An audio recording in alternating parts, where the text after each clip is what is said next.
এরকম লকেটগুলো অর্ডার করে, আর এই লকেটের ভেতরে অনেকে চান ডিজাইন, এই ডিজাইনটি কীভাবে করে সেটা আপনাদেরকে দেখাবো।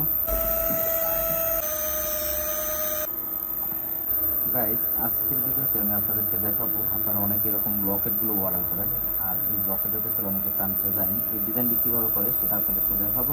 অবশ্যই সাথে রাখবেন আর পুরো ভিডিওটি কন্টিনিউ করবেন। ভালো করতে থাকবেন। হ্যাঁ,